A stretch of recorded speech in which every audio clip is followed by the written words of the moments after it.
Absolutely useless. The words echoed through our upscale suburban home as my mother threw my college acceptance letter in my face. NYU? For finance? What a waste of money. I stood in our pristine kitchen, watching the letter flutter to the marble floor, my dreams of studying finance scattered like confetti at my feet. At 18, I had thought getting into one of the best business schools in the country would finally make my parents proud. I was wrong. Emma. My father's cold voice cut through the air. We've discussed this. You're going to work at the restaurant like your sister Catherine. College is an unnecessary expense for someone like you. Someone like me. Those words had defined my entire existence in the Morrison family. Catherine, my older sister, was the golden child, the one who had dutifully followed our parents' path into the family's chain of high-end restaurants. And me. I was the dreamer who dared to want something different. But I got a partial scholarship, I protested, picking up the crumpled letter. I've been saving from my part-time job. I can make this work. My mother laughed, that sharp, dismissive sound I'd grown to hate. Your little bookkeeping job at that tiny bank? Please. Catherine made more in tips last month than you make in a year. What they didn't know was that my little bookkeeping job at First Metro Bank had taught me more about finance than they could imagine. While they saw me filing papers and answering phones, I was absorbing everything about banking, investments, and the power of money. I'm going, I said quietly, but firmly, whether you support me or not. My father's face turned that dangerous shade of red I knew too well. If you walk out that door, don't expect any help from us. Ever. Richard, my mother touched his arm, her voice suddenly honey-sweet and poisonous. Maybe we're approaching this wrong. Emma, darling, think about it. Catherine is already managing 2 restaurants. In a few years, she could be running the whole chain. But you, what can you do with a finance degree? I looked at them both. Really looked at them. My mother in her designer clothes, my father with his expensive watch. Both of them so sure they knew what was best for everyone. They'd built their restaurant empire from nothing true, but they'd stopped growing, stopped learning, stopped seeing possibilities beyond their own narrow view of success. I can build something of my own, I answered. The slap came so fast, I didn't see it coming. My mother's hand left a stinging impression on my cheek. Ungrateful child, after everything we've given you. Given me? I touched my burning face. What exactly have you given me except constant criticism and comparisons to Catherine? G-E-T-L-U-T. My mother screamed, her perfectly maintained facade cracking completely. If you're so sure you can make it on your own, then go. Don't come crawling back when you fail. My father stood silent, his face stone. Behind him, I saw Catherine in the doorway, watching with a mixture of shock and smug satisfaction. I walked upstairs to my room, pulled out the bag I'd packed weeks ago, just in case this day came, and grabbed the small lockbox where I had been storing my savings. 4 years of working every spare hour, saving every penny, preparing for this moment. When I came back downstairs, my mother was crying dramatically while my father comforted her. Catherine still stood in the doorway, now openly smirking. You'll regret this, she said softly as I passed. Nobody makes it without family backing them up. I paused at the front door, looking back at my so-called family one last time. You're wrong, and someday I'll prove it. That night, I checked into a small hotel near the bank where I worked. My manager, Mr. Harrison, had always seen something in me that my family missed. When I told him what happened, he didn't hesitate. "The bank has a program," he said, "for promising employees who want to further their education. Full tuition reimbursement in exchange for working here during school and 2 years after graduation. Are you interested?" Was I interested? It was better than anything I had hoped for. "Yes," I said firmly, "I'm very interested." What my family didn't know, what they had never bothered to learn, was that I had already been taking online finance courses through the bank's training program. I had certifications in investment banking, risk management, and financial analysis. My little bookkeeping job had given me access to a world of knowledge they couldn't imagine. The next 4 years passed in a blur of classes, work, and relentless self-improvement. While Catherine posted photos of herself at restaurant openings and industry parties, I was learning how banks really worked, how money moved, how power was built. I graduated from NYU summa cum laude, with job offers from top investment firms. But I stayed at First Metro Bank, working my way up from department to department. I learned everything about bank operations, from loans to acquisitions. 10 years after my parents threw me out, I founded my own investment company, Phoenix Financial. We specialized in buying struggling banks, restructuring them, and turning them into profitable powerhouses. My family's name and their precious restaurants meant nothing in the world I now inhabited. 5 years after that, an opportunity arose that I couldn't resist. First Commonwealth Bank, my parents' primary lender, was struggling. Their stock was down, their leadership was weak, and they were ripe for takeover. I sat in my corner office, looking at the acquisition proposal on my desk. My parents had no idea that their loyal family bank was about to become mine. They had no idea that their daughter, the one they'd thrown away as useless, now controlled billions in assets. They would find out soon enough. According to the reports, the Morrison Restaurant Group had several large loans coming due. Loans they were struggling to pay thanks to Catherine's mismanagement and their own refusal to modernize. Soon, they would come begging for extensions, for better terms, for mercy from a bank they thought they knew. Instead, they would find me. I picked up the phone and dialed my chief operating officer. "Janet, execute Project Homecoming. It's time to buy First Commonwealth Bank." The wheel had turned full circle. The useless daughter they'd thrown away was about to become their bank's owner. And unlike them, I understood exactly how to use that power. I opened my desk drawer and pulled out that crumpled NYU acceptance letter, the one I'd retrieved from the floor 15 years ago. I'd kept it as a reminder of where I started. Now it would serve as a reminder of how far I'd come. And my family? They were about to learn that sometimes the people you dismiss as useless turn out to be the most powerful of all. The takeover of First Commonwealth Bank went exactly as planned. The press announcement hit the morning news. Phoenix Financial acquires First Commonwealth in $2.8 billion deal. My parents wouldn't understand the significance yet. They never read the financial news. But they would soon enough. I sat in my new office at First Commonwealth's headquarters, reviewing their loan portfolio. The Morrison Restaurant Group's files lay open on my desk. 6 restaurants struggling with debt, outdated business models, and declining profits.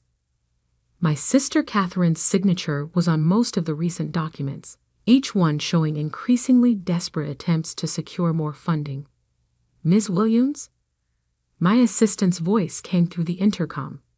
"Catherine Morrison is here for her 2 p.m. meeting about the loan extensions." I smiled, remembering my sister's last words to me 15 years ago. "Send her in." Catherine strutted in, designer heels clicking on the marble floor.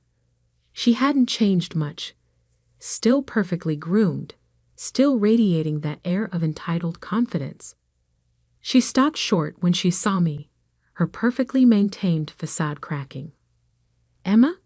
she whispered, then quickly recovered. "What are you doing here?" "Hello, Catherine." I gestured to the chair across from my desk. "Please, sit down. We have a lot to discuss." If this is some kind of joke, she remained standing, clutching her expensive handbag like a shield. "No joke." I opened the Morrison Group's file. "I see you're here to discuss extending the loans on restaurants 3 through 6. They're significantly underwater, aren't they?" The color drained from her face. You work here?" "Actually," I smiled, "I own the bank. Phoenix Financial completed the acquisition this morning. Didn't you read the news?" She sank into the chair, her legs seemingly giving out. "That's impossible. You're nothing. You ran away." "I didn't run away, Catherine. I built something much bigger than a chain of overpriced restaurants." I pulled out the latest financial reports. "Speaking of which, let's discuss these numbers. They're quite concerning." "These meetings are supposed to be with Mr. Anderson," she protested weakly. "Mr. Anderson retired this morning. All major loan decisions now go through me." I studied my sister's face as the reality of her situation sank in. "You're 3 months behind on payments for 4 locations. Your revenue is down 40% year over year. And," I pulled out another document, "you've been hiding losses from our loan officers." "That's fraud, Catherine." She straightened in her chair, trying to summon her old arrogance. "You wouldn't dare call in our loans. We're family." "Family?" I laughed softly. "Isn't that what you said the night I left? Nobody makes it without family backing them up." "Well, I did make it. And now your family's financial future depends on my decisions." "I'll tell Mom and Dad," she threatened. "They won't stand for this." "Please do." I handed her a business card. "In fact, I'd like all of you to come to a meeting tomorrow at 9 a.m. We need to discuss the future of the Morrison Restaurant Group." Catherine stood up, shaking with rage. "You planned this. All these years, you were just waiting for revenge." "No, Catherine. I built an empire while you were coasting on our parents' success. The fact that I now control your loans? That's just poetic justice." After she stormed out, I called my assistant. "Janet, when my parents arrive tomorrow, have security bring them directly to the boardroom. I think it's time for a proper family reunion." That evening, my phone exploded with messages. Catherine had clearly run straight to our parents. "Mom, how dare you? After everything we did for you." "Dad, this is unacceptable. We'll take our business elsewhere." "Catherine, you'll regret this. Nobody treats us this way." I didn't respond to any of them. Instead, I reviewed the restructuring plan I'd prepared for their restaurants. They had 2 choices: accept my terms and save their business, or refuse and lose everything. The next morning, I dressed carefully in a Tom Ford suit that cost more than 3 months of Catherine's salary. The boardroom windows offer a sweeping view of the city, my city now, in many ways. At exactly 9 a.m., the doors opened. My parents walked in, followed by Catherine. They stopped short when they saw me standing at the head of the table. "Good morning," I said calmly. "Please, sit down." "Emma?" My father's voice shook with barely controlled rage. "What is the meaning of this?" "This," I gestured to the documents laid out before each place, "is a meeting to discuss the future of your company. Your very troubled company." "We'll take our business to another bank," my mother snapped. "With your credit history?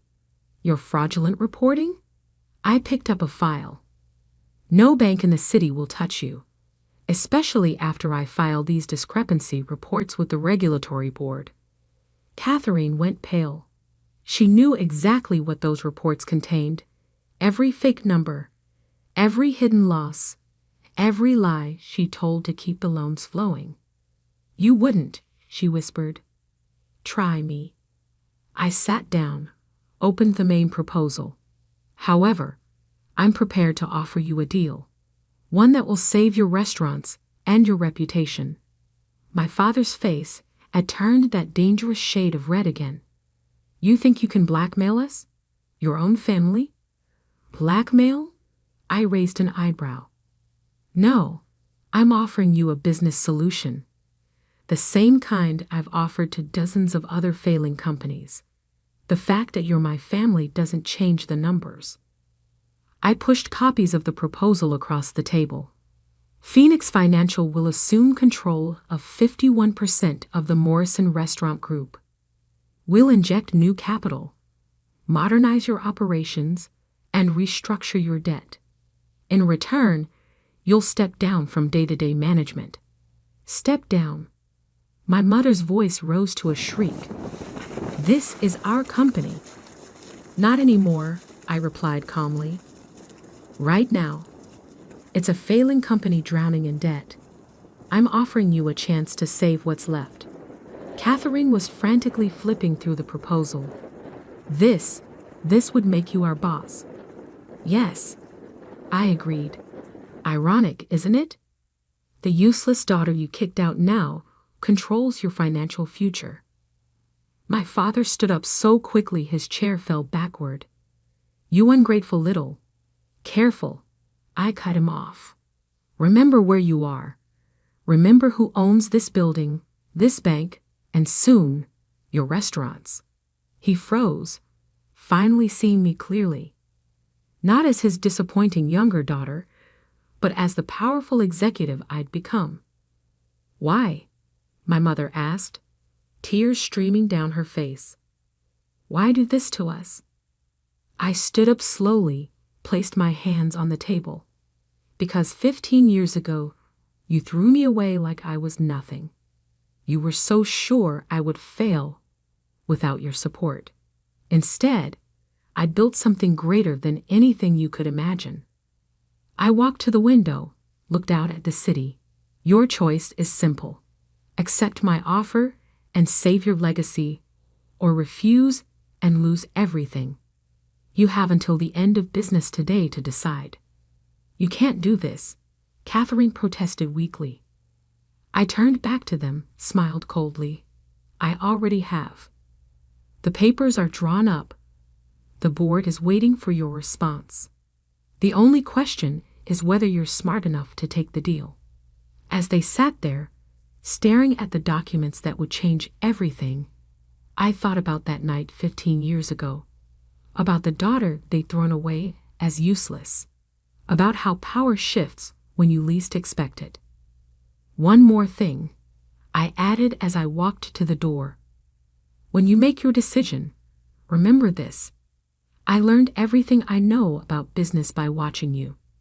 The only difference is, I learned from your mistakes instead of repeating them." I left them there, surrounded by papers that proved just how far their useless daughter had come. The wheel had turned full circle, and now they had to choose. Accept my authority or lose everything they'd built. Either way, I had already won. They signed the papers at 4:59 p.m. I watched from my office as my father's hand trembled slightly, signing away control of the empire he built. My mother dabbed her eyes with an expensive handkerchief while Catherine stared blankly at the wall, her perfect world completely shattered. "Congratulations," my lawyer said smoothly, gathering the documents. "Phoenix Financial is now the majority owner of the Morrison Restaurant Group." "What happens now?" my father asked, his voice hollow. I stood up from behind my desk. "Now we save your company, whether you like it or not." The next few weeks were a whirlwind of changes. I brought in my own management team to audit every aspect of the restaurant chain. The results were worse than even I had expected.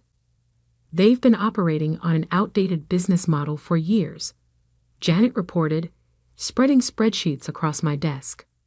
No online presence, no modern marketing, no adaptation to changing customer preferences. It's like they're stuck in 1995. Catherine's been hiding the real numbers, my CFO added. They're not just underwater, they're drowning. Without our intervention, they would have collapsed within 6 months. I nodded, unsurprised. My sister had always been better at appearances than actual management. Start the restructuring. Full modernization, complete menu overhaul, new marketing strategy, and schedule a full board meeting for next week. The board meeting was the first time I'd seen my family since they signed the papers. They sat at the far end of the table, looking small and defeated. Catherine had lost her designer polish. There were shadows under her eyes, and her clothes looked rumpled. The Morrison Restaurant Group is fundamentally sound, I began, standing at the head of the table. The brand has value, the locations are prime, and there's a loyal customer base. The problem isn't the business, it's how it's been run. I clicked through slides showing the changes we planned.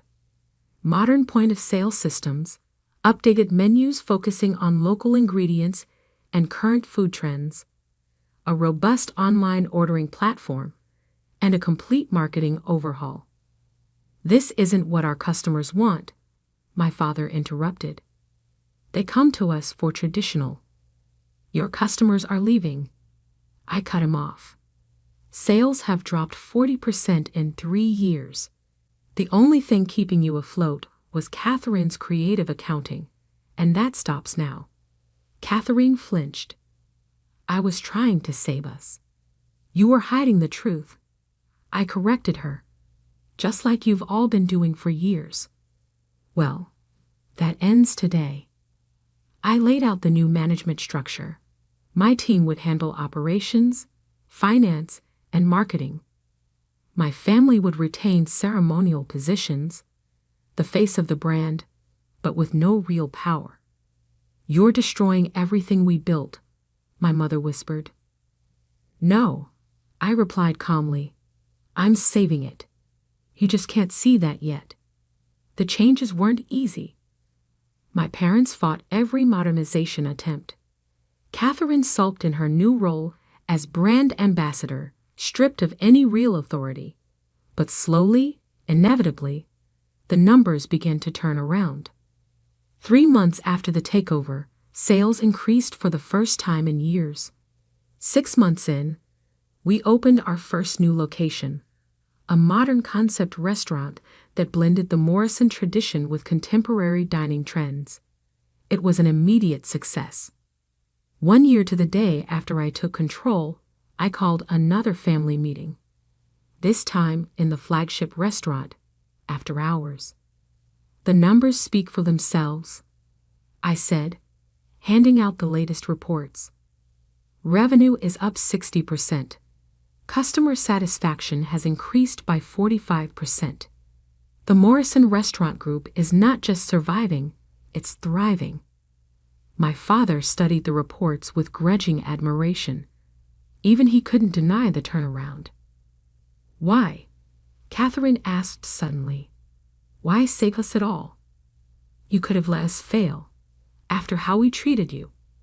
I walked to the window, looked out at the city lights. Because success isn't about revenge. It's about proving something to yourself, not others. We were wrong, my mother said quietly. It was the first time I'd ever heard her admit a mistake. About you, about everything. I turned back to them. Yes, you were. But that's not why I did this. Then why? My father asked. Because 15 years ago, you threw away a daughter you thought was useless. Instead of destroying me, it made me stronger. I built something bigger than you could imagine. And now, I smiled slightly. Now I'm teaching you how to build something too. Catherine stood up, straightened her shoulders. Teach me. At our surprised looks, she continued. I mean it. Everything I thought I knew about business was wrong. I want to learn. Really learn, not just pretend. I studied my sister, seeing something new in her eyes, humility, and maybe a spark of real ambition. Okay, I said finally. Be in my office tomorrow at 8 a.m. We'll start with basic financial analysis, real numbers this time, not creative accounting. Over the next few months, something unexpected happened. As the business transformed, so did my family. Catherine threw herself into learning, showing a genuine talent for marketing when she wasn't trying to fake success. My father, freed from day-to-day management, became a valuable brand ambassador, telling the story of our restaurant's evolution. Even my mother found a role, using her social connections to build partnerships with local suppliers and charities. 1 year and 6 months after the takeover, we sat in my office for a different kind of meeting. The board has reviewed your performance, I told them. Based on the results, we're prepared to adjust the management structure. You're giving us back control? My father asked hopefully. No, I smiled. But I am offering you real positions in the company, based on merit, not family ties. Catherine, you've shown remarkable growth in marketing. Dad, your community outreach program has been incredibly successful. Mom, your supplier relations program has cut our costs by 15%. I handed them each a folder. These are your new contracts. Real positions, real responsibilities, real accountability. Your choice if you want to accept them. They opened the folders silently. Catherine's eyes widened at her new title, Vice President of Brand Development. Why now? She asked. Because you've earned it, I replied simply. Not because you're family, but because you've proven you can add value to this company. That's something I had to learn the hard way. My father looked up from his contract. We were so wrong about you, about everything. Yes, I agreed. But being wrong isn't the end. It's what you learn from it that matters. I stood up, walked to my window, the same window where I'd stood the day I took control of their company. 15 years ago, you kicked out a daughter you thought was useless. Today, that daughter is offering you a chance to be part of something bigger than yourselves. The question is, are you ready to learn? They signed the contracts without hesitation. Not out of desperation this time, but with a new understanding of what it means to earn success. The useless daughter they'd thrown away had become not just their savior, but their teacher. And maybe that was the greatest revenge of all.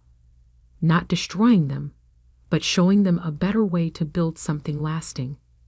The family that had once cast me out now looked to me for leadership. The sister who had mocked my ambitions now learned at my side. The parents who had dismissed my dreams now saw them become reality. Sometimes success isn't about proving others wrong. Sometimes it's about being strong enough to show them how to be right.